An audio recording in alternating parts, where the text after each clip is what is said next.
Existía un grupo de personas que empezaron a decir que la teología de Lutero, Zwinglio y Calvino era en realidad demasiado blanda. No fue lo suficientemente radical como para que la iglesia volviera al Nuevo Testamento y rompiera completamente con el estilo de vida del mundo. Comenzó a decir que la fe debe ser una decisión personal y comenzó a rechazar los bautismos de niños y dijo que la iglesia ciertamente debería ser perseguida. Los anabatistas son el tipo de reforma dentro de la reforma. Son grupos que surgieron dentro de cada uno de los movimientos reformistas, que creían que sus líderes no avanzaron lo suficiente en las reformas previstas, que en realidad es una confluencia de esperanzas incumplidas de un pueblo que esperaba más que eso. Estos hermanos eran extremadamente pacifistas, decían que ningún cristiano debería estar armado, incluso si era para defender su propia vida o su propia nación. Era un grupo de personas que quería vivir el cristianismo de una manera más radical. El 21 de enero de 1525, George Blaurock pidió que uno de sus hermanos lo bautizase en una de las fuentes de la ciudad de Zúrich. De ahí en adelante, que estos hermanos comenzaron a ser conocidos como anabatistas, que significa rebautizar o los que se bautizaron nuevamente.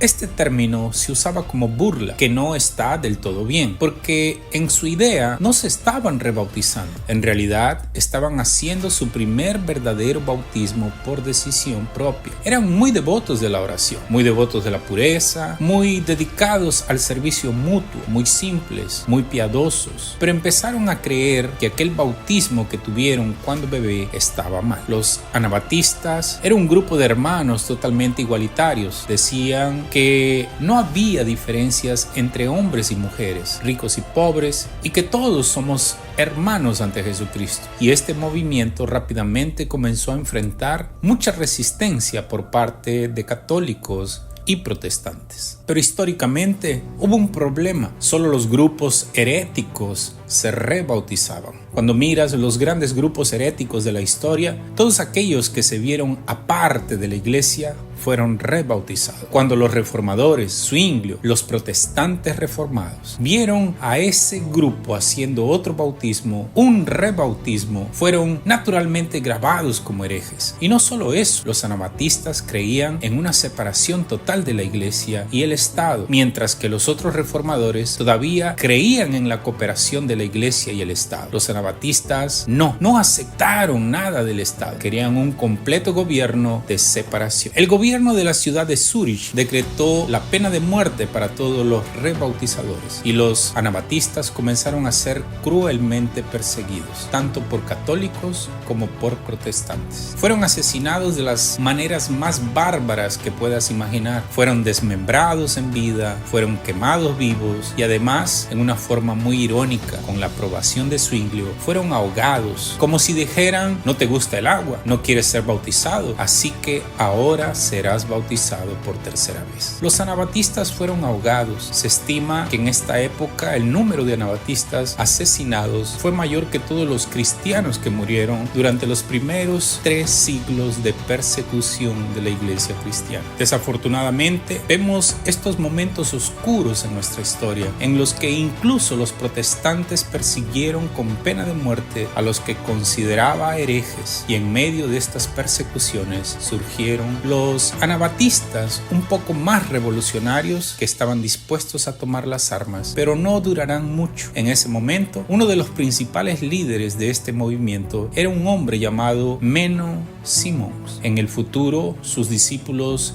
llegaron a ser conocidos como los menonitas, que existen hasta el día de hoy, principalmente en América del Sur, y hasta el día de hoy viven una vida solitaria, separada de la sociedad.